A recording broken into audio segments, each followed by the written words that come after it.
I started my career back in the late 1980s, and I started off in the public service in Canberra when I was a kid, straight out of school. And I I had a really great leader to start off with, but then I went through a series of leaders and leadership, I guess, as role models that was very structured, very hierarchical, very focused on task. There wasn't a lot of interest in people or supporting people. It was just more about, how do you get the job done, making sure that everybody was, doing as much work as possible. And so as a young leader growing up in that environment, I guess, and having that as role models, that was what I really thought it took to be successful. And I'm a perfectionist by nature. So it sort of really drove me into this space being, really task focused. Look, I certainly got results. I got promoted really quickly, and I used to get moved to underperforming teams to sort of fix them, sort out the underperforming team. And I did that by being really, setting really aggressive targets and really holding people to account and making sure that things got done. And what I didn't realise was the human cost of that to myself and to other people. And it wasn't until many years later, back in 2010, when I had a cancer diagnosis. And prior to that, I was in a senior role, but I was just so work driven. I remember coming home from a work trip once, and my kids, who were teenagers by that stage, I remember my daughter looked at my son and said, "Who's this woman, and why does she seem to think that she lives here?" And I was like, but even that wasn't a wake up call. I just sort of thought, wow, she's being a bit cheeky, and doesn't she know how hard I have to work? And, there's all of this stuff going on at work that I have to keep up with. So I didn't really even make the connection then, although that should have been a massive wake up call for me, but it just wasn't. It was this sort of sense of work was everything. I had to work really hard and push hard and prove myself and so on. And then the cancer diagnosis in 2010 was really the pivotal moment for me, because leading into that, the stress of what I was doing to myself, I have to admit, was probably the big contributor to it, because my doctor said to me at the time, he said, "Look, you've done everything right. Sometimes people just get cancer and there's nothing we can do about it." But that was the first time in my working life that I couldn't work. I couldn't do anything useful. Like, I was the kind of person who used to work through sick, when I was sick. I'd go to work when I was really, if I was vomiting, I'd stay home. But if I just had a really bad flu, I'd just take Codrils and turn up. I sort of never used sick leave. I sort of always felt like I, had to go to work. And the cancer was just, I won't go into the details of the treatment because it's, not much fun, but I had 6 months of just not really being able to do anything at all. There's operations. I had three surgeries. I had lots of recovery time. I had radiation treatments. That was a, weekly thing. And even when I was having radiation, I still used to, not every day because I couldn't do it every day, but I'd go to work in the morning and, do an hour or two and then sort of go to the hospital, have radiation and go home. And for me, it was a little bit around just distracting myself. But my workplace and my team were great about it. Like, my team sort of humoured me. They'd say, "Oh, thank goodness you're here. We just needed you to sign this thing." But I knew they didn't really need me. It was more them just sort of, recognising that I needed to feel useful in some way. But that sort of sense of having 6 months of break from the intensity of feeling like I had to be on all of the time was a complete game changer for me, because it really got me to reflect on all the things that I was missing out on in life because I was so work focused. Things like traveling, because we'd always wanted to travel overseas, but we never got round to it because there's always something on at work. I've got to go to a conference, or we've got this big event coming up, or I've got a big project that I couldn't take time off for. And of course, there was the outside work stuff, like the kids were at the wrong stage of school or whatever. But I think deep down I knew I was just using that as an excuse. And when you get diagnosed with, any sort of really life-threatening illness, the first thing that you think, of course, is, that's it, I'm going to die. And I just found all these regrets flooded in. It's like, why didn't I spend more time with my family? Why didn't I travel? Why didn't I do all the things I wanted to do? Why was work so important? And so that reflective period for 6 months really got me to think differently about, like, there's so much more to life than just working. And it really reframed and changed everything for me. So after I'd gotten through the recovery period, we had our first overseas trip the year later, which was fabulous. We had such a good time. It's one of those things, why didn't we do this? Why didn't we do this earlier? And when I went back to work, I really saw things differently. It's like, why was I spending so much energy and so much time. And, I sort of discovered that, leaving work for 6 months didn't really make that much difference. Nothing stopped in the business because I wasn't there. And it really made me realize that I wasn't as indispensable as I thought I was. I had this ego attachment to being, indispensable. I can't take time off because what will they do without me? And I found out they managed really well. They managed just fine without me for 6 months.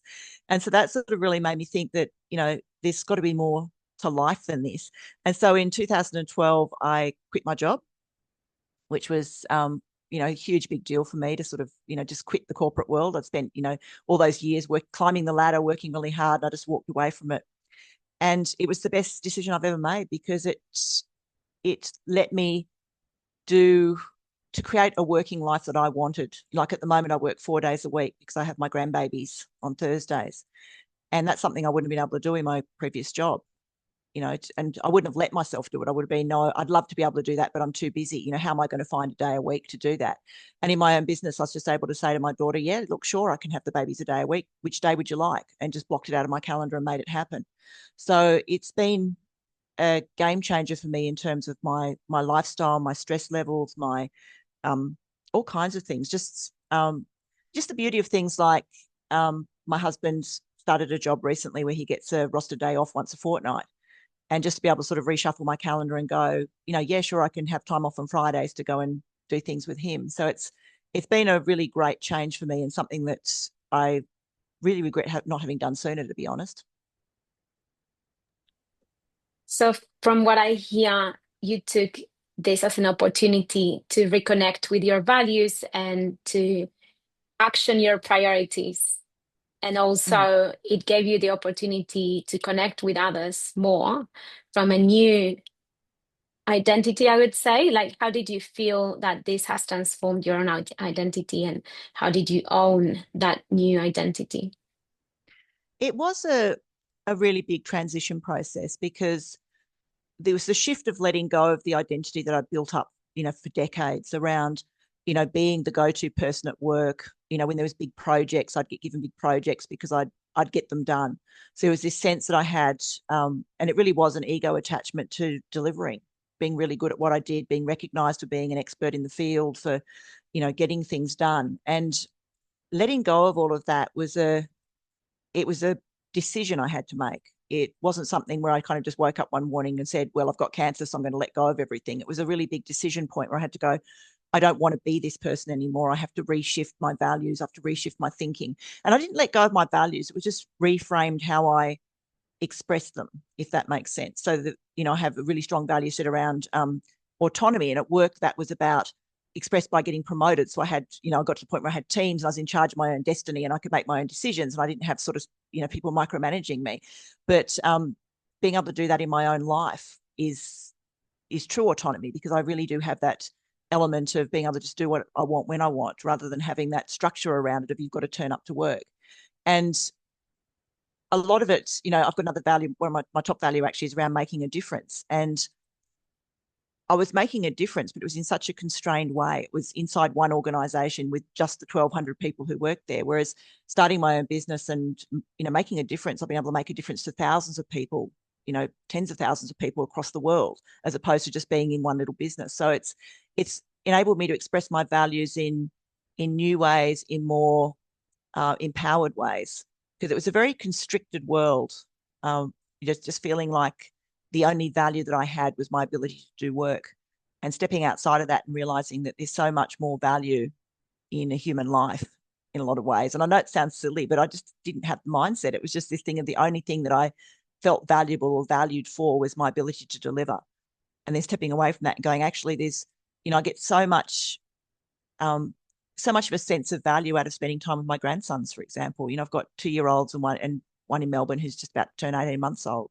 And the joy of being able to spend time in their lives and know that I'm helping raise them to be, amazing people as they grow up. There's so much more in that. And it's almost like, thinking about that sense of making a difference, gone from making a difference globally to even just that sort of local, just making a difference for 3 little people. So it's really was a big shift in terms of re-expressing my values in ways that made a lot more sense. And I would like to take you to that time when you transition from having a structured, predictable life towards a more independent, autonomous, but also uncertain kind of life or work. So, what tools did you use, or what tools did you find useful that allowed you to transition and not fall into the pit of maybe anxiety or uh, because as an entrepreneur myself, I can tell that sometimes not knowing if you will have clients or not next month can be a little bit challenging. So how did you transition that? It still happens from time to time. I mean, at the moment where I'm at in my business, we've just had an election a couple of weeks ago, and we've got a hung parliament, so we don't have any decision yet on who's going to govern this state. And when an election gets announced, the government goes into caretaker mode, which means that they can't progress any projects. So all the government work just stops, and it's one of those things that it's all about mindset, really. It's this sense of being able to trust yourself and being able to trust the process. Like, it's not something I think that I necessarily started with in the business, but I've learned it over the years, which is trust the process, the work comes back. It's one of those things where I've been able to make it, interestingly enough, a direct link between the number of coffee chats that I have with people and the workflow. And it makes sense. If you go out and you talk to people, you're not pitching for work, we're just having coffee with connections and getting out and about and going to networking and so on. I actually started tracking that. And there's a really strong correlation between the number of coffee chats and the work that then comes in. It may not come in straight away. It might be a month or so later, but it's keeping it top of mind. And I learned that lesson really early on. I'd had a client that I did some really great work with, and I hadn't seen them for about 6 months. And I bumped into their CEO in the street one day. I was walking somewhere and he was walking somewhere. We bumped into each other and he said, he said, we actually had a piece of work that we gave to somebody else a couple of weeks ago, and I just didn't even think of you. I'm so sorry. We would have got you to do it if you'd been top of mind. And that was the kind of moment where we went, that's the trick, isn't it? Staying top of mind. And so for me now, it really is just trusting the process. When things look a little bit lean, get out there, have the coffees, make sure that I'm connecting with people, genuine connections. Email just doesn't cut it these days. People are just so saturated with email that, you've got to do something different. You've got to be out there. And that for me, the two mindset things is the trust the process and also trust that the work will come back. It always does. And you developed a model around leadership, and you were able to translate all the learnings from your own experience into this women's leaders archetypes assessment or tool that you used. So would you be able to tell me a little bit more around how you created that model? That was a piece of work that I started back in 2016. And why I started it is because I was getting women coaching clients coming to me increasingly over time who were saying, I don't really want the corporate life anymore, but I don't know what I want to do next. So it's almost like a partly exit coach. And they're kind of like, can you help me get out? But also this thing of, I really don't know what I'm supposed to be doing. I just know it's not this. And that's around all kinds of things like caring, if they've got young kids or they've got kids going through maybe parts of high school where they're really finding it challenging. It's like, I want to be able to spend more time in work-life integration, not work is everything. And they were looking at the corporate ladder and going, the higher I get on that ladder, the bigger the expectations, the bigger the demands, the less time I'm going to have with my family. And I've always been ambitious. I've always wanted to achieve something, but I've just realized it's probably not this. So what is it? And so those conversations got me really thinking about a couple of things. Why is it we've structured work so that it seems to be repelling, good people? Like even the men, you look at it and go, like I talk to men who are like, I never see my family, the only time I see my family is when I take them on holidays. And it's just not good for anybody. It's not just about women. This is about humans in general. We shouldn't be creating structures where this is what it is, that people have to be so incredibly driven. Like I've got a client who's a law firm, and they were saying that to be a partner, they said, we'd love to have women partners, but we don't understand why women don't apply to be partners. And I've talked to the women and they've said, well, they have their partner meetings at 6 o'clock in the morning. It's like, I've got kids. I'm not going to be able to get up and be at a partner meeting at 6 a.m. I've got to get the kids off to school. And so there's this huge gap between what, predominantly women, because women do tend to be the caregivers in families, that gap between what women need and what the workplace is providing. And so I started talking to women about that. And I started reaching out to connections on LinkedIn and talking to women about I wanted to hear from women that were doing it well and what was actually working for them. And I talked to, we ended up with 538 women in that initial study group. They answered questionnaires, I did interviews, we did focus groups and so on. And I was really trying to get to the nut of what does it look like for women when we're at our best? Like what's working for us? How does this work in terms of not just the environment we're in, but how we show up as individuals? And we got this really lovely, almost like a crowdsourced model, I suppose you'd call it, where we just had all of these inputs into it. And I then sort of sifted through it all and, took what I could out of the interviews and so on and went, what are people actually telling me? What are the women saying about what really works for them? And I looked to see if I could put it into a model, and it actually worked really well. So we end up with a model with 4 empowered archetypes and 4 shadow archetypes. But some of the stories were just incredible. Like I talked to women who were running their own businesses, overseas, women who are doing quite incredible things in their communities. And I found that women at their best in leadership, it's very flat structured. So there's not necessarily a sense of hierarchy. It's more a sense of collaboration. We all work together. Women are really good at drawing in people from their networks to solve problems and to meet needs. So it's this sense of reaching out and bringing people together, which I really loved. There was really this lovely sense of women in really successful businesses. Almost all of them seem to have some kind of deep community focus, whether they were, contributing to charities or they were giving time or they were, gifting money. It's this sense of giving back to the people who have less than I do. Some of them have even started their own foundations to, create charitable foundations. So there really was this sense of women at their best, are very connected, very community focused, very focused on giving back, very focused on social impact, those kinds of things. And I found that really interesting. So then once I developed the model, we started working on an assessment tool around it. We released that assessment tool back in 2018, and we've had over 10,000 women take it now, which is, I'm really proud of that. And it's 90, I think about 93 countries around the world. So it's really well representative of women globally. We even got women in Antarctica, because I had a client at the time, the Antarctic Division, and we had some women down there on Macquarie Island in Antarctica completed. So we've actually hit every continent.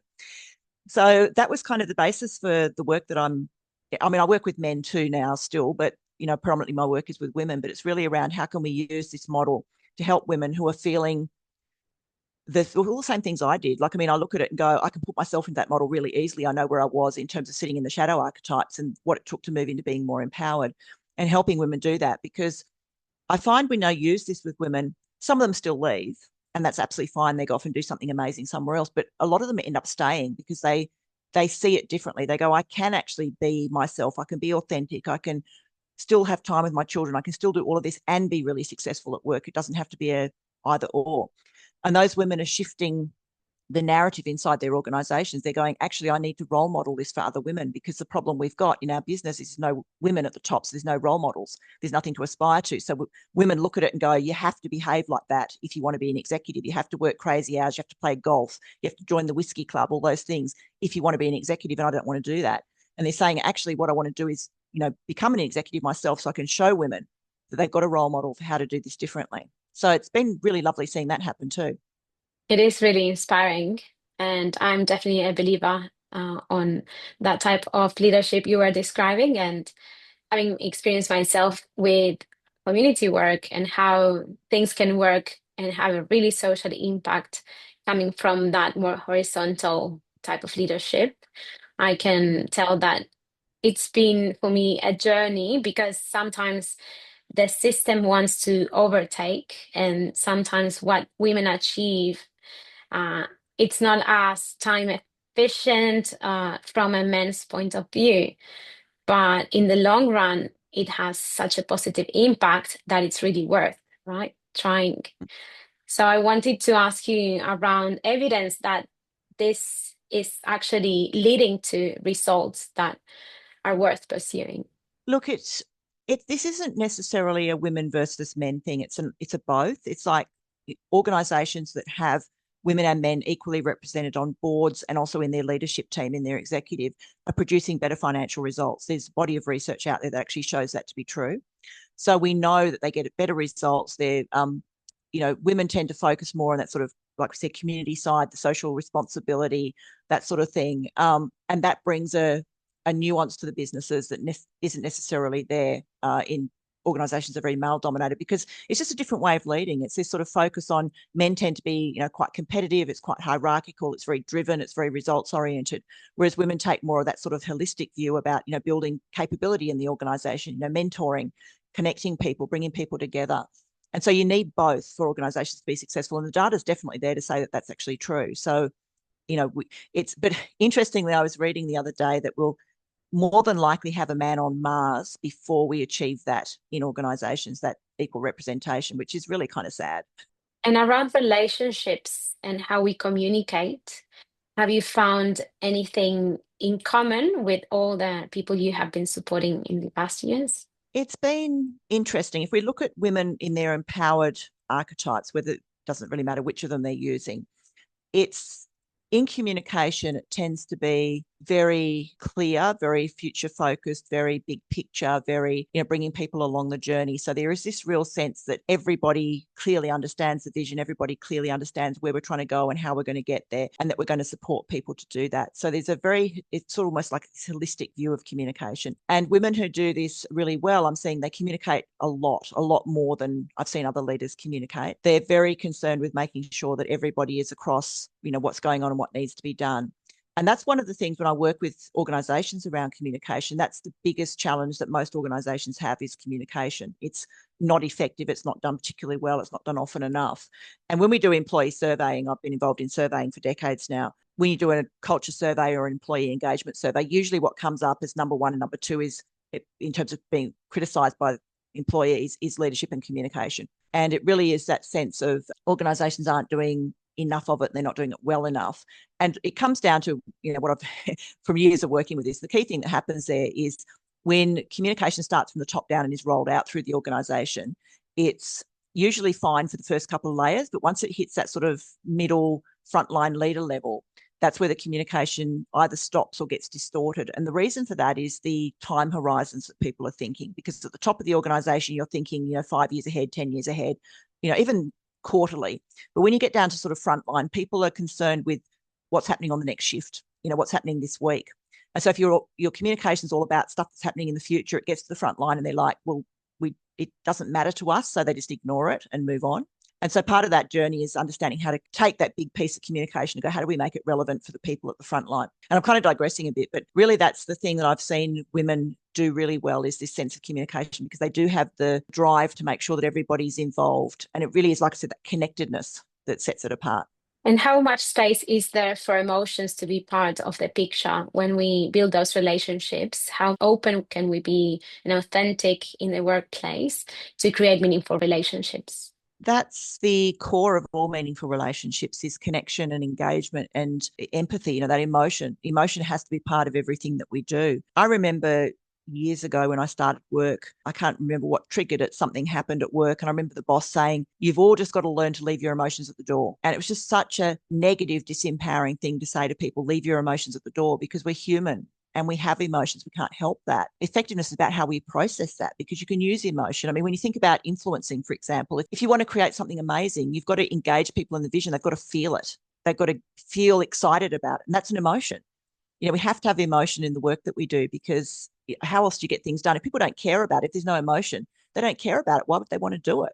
So everything that we do, if you think about great customer service, that comes from emotion. The person's got to care about the customer and care about the customer outcome. If there's no emotion, you may as well just be talking to a chatbot. So I think that's, again, something that is starting to be more acceptable at work now, this idea that empathy and connection and emotional intelligence and things that would normally be classed as fluffy skills are being seen as actually more essential for the leader's toolkit. And I think that's a wonderful change, but we've still got a long way to go. And now that you mentioned the chatbots, I think that's one thing that couldn't be replaced with AI, because good leaders need to have empathy and need to be able to connect and build up their team's capabilities.